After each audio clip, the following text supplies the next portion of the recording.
Hello everybody, thank you for watching my video. London2Brighton, just around the corner now, just under a week.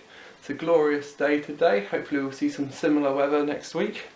We've only just under a week to go. Many of you now will be having some thoughts about last minute revisions to their equipment list.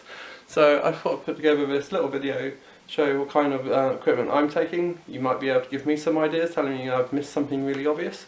But hopefully you'll also get maybe a last minute idea of something that you are thinking about, and whether you should or shouldn't bring anything. I'd love to know your feedback either way. I've done two events before. I did the 2012 Thames Path Challenge, and then last year I did London2Brighton. I'll be doing London2Brighton again this year. So I'll see you guys all there. Hopefully have a really good time. Both times have been really good, really well organised. You definitely don't need to worry from that respect. I've learned an awful lot from the two times, all of the hard way. So hopefully I'll give you guys a little bit of a benefit of some of the pain that I went through the other two times. So starting with the bag, obvious place to start. This is the Osprey Talon 11, an 11 litre bag. Osprey is one of my go-to brands for bags especially. Fantastically made, always feel incredibly spacious. I'll go through some of the features as I unload it. It's great for trail running and cycling, but I use it primarily for trail running and non-camping distance walks and trail runs. So we'll go through it now and some of its features. Let's have a look in here. So first of all, you'll be seeing a lot of these. First of all, we have a whole separate compartment for the hydration bladder. This is the Osprey own brand one. This is a 3 litre sack, hydroform reservoir, as they decided to call it. I won't ever be filling this up with 3 litres. I've only called it, it's only a 3 litre one because that's the one I own, but I'll probably fill it up with maybe a litre and a half at a time. There'll be plenty of opportunities to replenish this. It's a very well made, got a strong back, nicely structured, doesn't just flop all over the place, it holds the water well, it doesn't slosh around too much. The tube's a nice length. It's got a little bit of magnet there so you can keep it away if you have one of those, and it locks and unlocks by turning this way. Have a look in the main compartment. So nice and spacious. Let's go through tissues. You never know when you need tissues. It's common sense. Just bring some of those. Cap. Innovate. This is also one of my go-to brands. This is the Rainpeak 45, so it's a bit water resistant, also very breathable. Good to wear whether it's sunny or starts to rain a little bit, but not so much that you want to put your jacket on just yet. It's good to have, folds up nice and takes up very little space. Spare socks. These are not just any socks, these are SealSkinz waterproof socks. These are something I will not be wearing from straight away. These will be what I'll be changing into, but if I get my feet wet. Your feet can get wet any given time. It doesn't need to be raining. All we need to go through is, there's a big forest right during what's likely to be the night section for everyone. You can get your feet wet any time, but it doesn't matter how waterproof your shoes are. You will water will find a way in if it's going to find a way in. So this is something I particularly like, and it's some advice I got from absolutely phenomenal trail runner that I know who swears by these, and who am I to prove it wrong. Good to be prepared.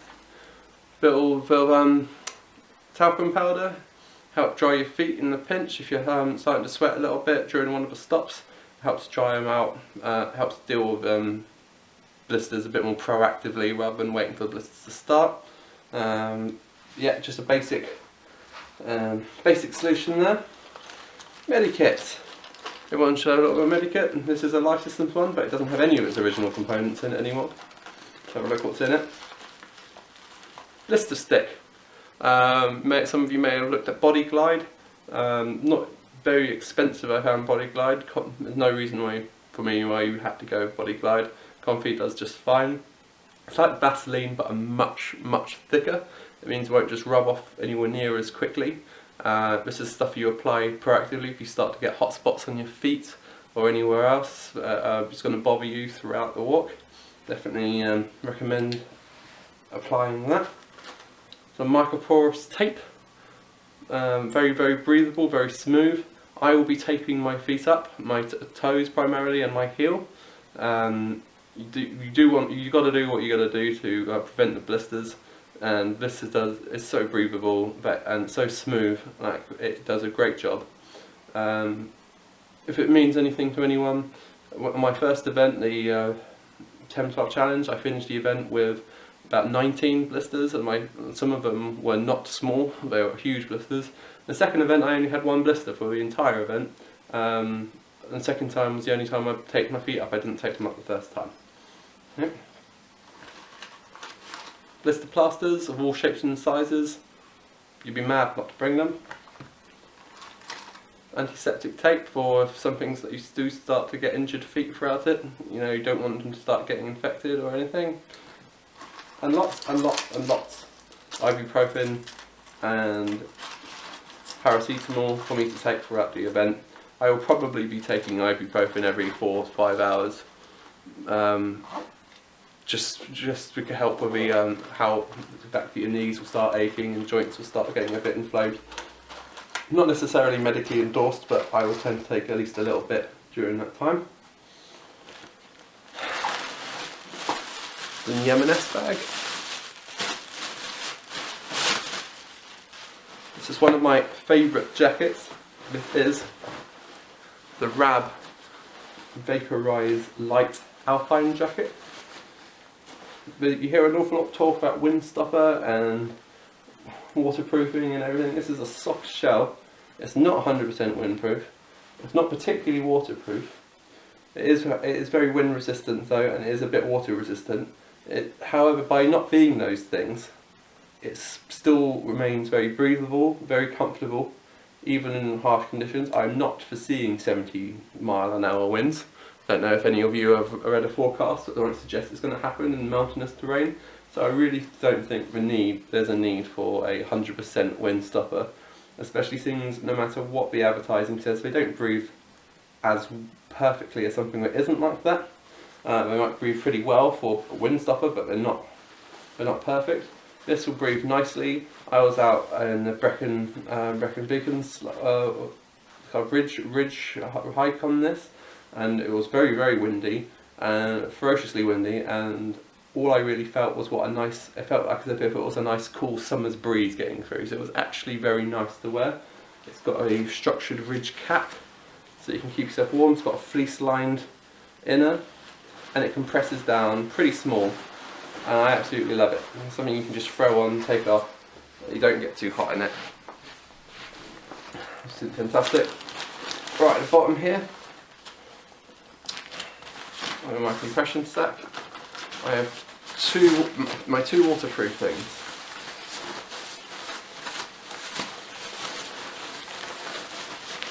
Another RAB jacket. This is the same structure. RAB are very good if you buy their things, but they will layer up together very well. So you see the whole structure and build is very much the same. This is the Momentum raincoat. Again, with a fixed rim, very controlled cap so that you can make sure it perfectly fits around your face. Some zip pockets here. Very comfortable, very lightweight. Got something to wrap around your wrists here. There's a drawstring at the side somewhere. Can't see it now.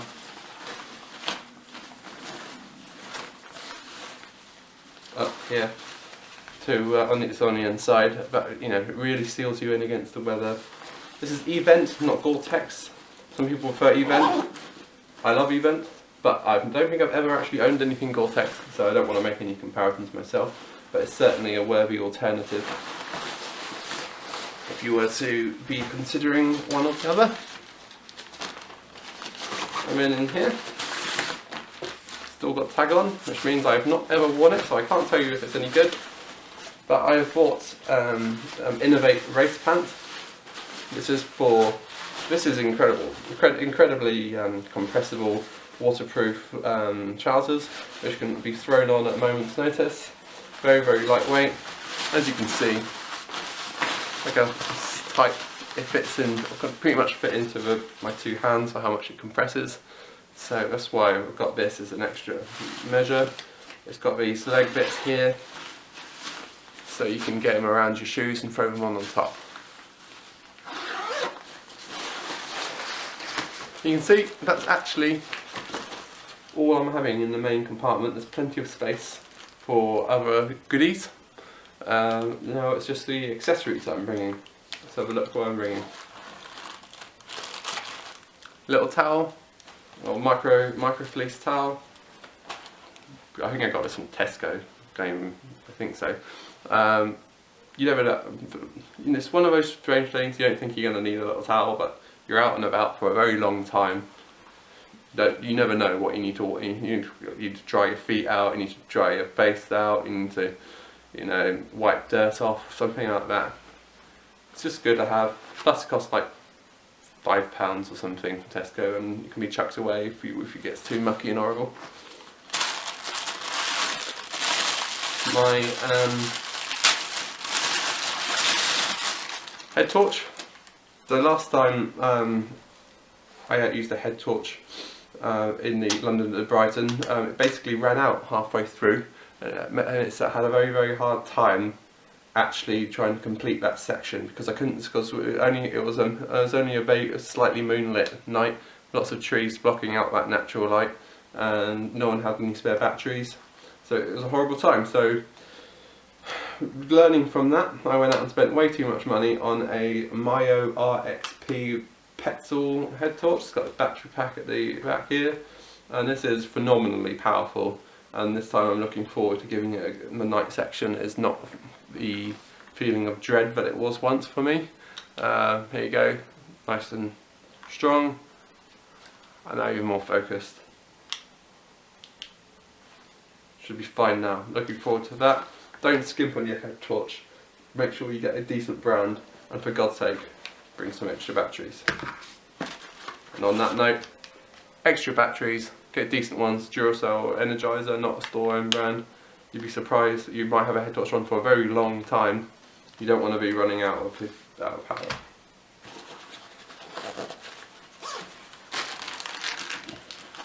Goodies. Some goodies in here. MaxiNutrition Pro Max, 21 grams of protein. Protein is actually something you won't really come across during the event, apart from maybe at the 50-kilometre mark. So if you feel that you're gonna, unless you want to carry tons of meat around with you or something, this is the way to get your protein. Energy gels. I'm not going to start using these early on. This will be, if I start using these before 2/3 of the way through, I know that I've done something seriously wrong.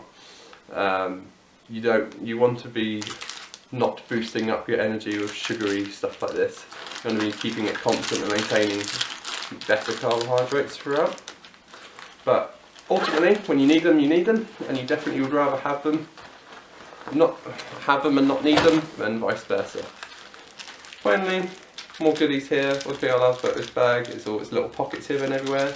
And my biscuit of choice, Belvita breakfast biscuits of all different shapes and sizes. These fit into all the little satchels like here. I've got another few in here. I will plan on be eating probably once every hour, eating at least something, and I'll be drinking at least every hour as well. Whether you're hungry or not, you want to have something coming in probably once an hour for the entire event. If you find yourself going for several hours because you're not hungry, once you do become hungry and once you do become thirsty, you start fighting a losing battle for how difficult it will be. So that's all I'm really bringing in terms of actual bags. You say it's not minimalistic. I'm not bringing solar powered containers or anything. So I'll be wearing this on the actual day. So I've got this watch here. It's a heart rate monitor. be honest, I won't actually be using it as a heart rate monitor. I've only got so many watches to use, but I'll be using it as a timer. So as I just said about the food, so every hour on the hour I will be eating something. A buff, just the original one, none of the sub-variants of it. Absolutely fantastic. You look at them in the shop and you think it's not worth 15 quid. But I heard so many people wax lyrical about them that I couldn't help but just want to give it a go. Since I've used them, absolutely fantastic. You'd be amazed the warmth they generate, especially if you fold them in over each other over your ears. They can give you neck warmers, be ear warmers. You can carry them in a way that I carry mine, which is often just around the wrist like that. Really versatile, really small and pressed, and really quick to dry if they get wet as well. I'll be wearing a gilet here, mainly just because I like the pockets. I know it's a bit stupid, but I do. Oh, something else I'll be bringing, shouldn't really be in the pocket, but never mind. Additional spare socks. Okay, I'll be taking that with me as well, but obviously they're not, so I didn't forget them. I'll be wearing an Under Armour compression, quite tight fitting top. Personally, I just find them particularly comfortable, and they're not, I'm expecting the weather to be at least warm, and they dry quickly as well, so I'll be wearing that. I didn't bring, I'll be also wearing my SKINZ compression tights, which are in the wash at the moment, so I can't show them to you. But SKINZ compression tights, thermal variant. I don't know what benefits that kind of compression technology give you, but frankly, one of the things I've learned about the 100-kilometre kind of distances is that it doesn't need to be a massive difference for it to add up over so much over time. So yeah, maybe you wouldn't notice it over 10 kilometres, but over 100 kilometres, if it makes even the smallest amount of difference, it's definitely worth doing. What have I got in here? I'm planning on shooting a video of this. So this is a Sony Action Cam. Obviously, it's kind of basically like the GoPro Action Cam, which I'll be filming periodically throughout the day. Hopefully try and capture the occasion, and I'll post it on this channel as well if it all goes well. Good camera on that. I'm not sure about its shape. It doesn't attach to your head very well, if that's what you want, either on the side or on the front. So if you want to attach it to your head or anything, it has however got a generic camera attachment here, so you can mount it on basically anything. So it just depends on what you want it for. Camera wise though, it's absolutely brilliant, no objections there at all. Finally, footwear. The first time I did walk, I wore Gore-Tex braces, boots, and I just wrecked my feet completely. The second time I wore Innovate Terroc 330s. This does me very, very well. These are incredibly breathable. Look at just all around here, all breathable. They're also about as waterproof as a bit of tissue paper. They're not waterproof, they're incredibly breathable though. That's why I've got the waterproof socks if it does start to go like that. But the extra breathability, which really, really helps for me. I mean, I'm about 15 stone, and I tend to overheat quite a lot. My feet expand a lot. If it's not breathable, my feet get soaking wet anyway. And these did me so well last time, I wouldn't possibly recommend changing it again. Got good solid sole, and if they do get wet, they get rid of the water very, very quickly because of how breathable they are. So this is how I roll. Obviously, it's all personal preference.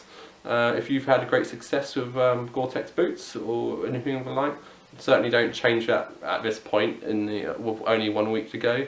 Go with what works for you, but these are just what works for me. And certainly if you find yourself, your feet just sweltering and struggling as a result of boots because you've never considered a possibility, definitely consider something like this as a possibility. To be honest, that is it. I hope you find the video useful. My start time is 10:20. I will see you guys on Saturday. Have a great time, and hopefully you found something of use here. If you have any comments or feedback, just leave it below. And if you'd like to see any kind of If there's any point that I made in there that you'd like me to expand upon, like taping or the food I'm bringing or anything else, equipment decisions I've made, just let me know, I'll be happy to answer. See you guys soon, take care.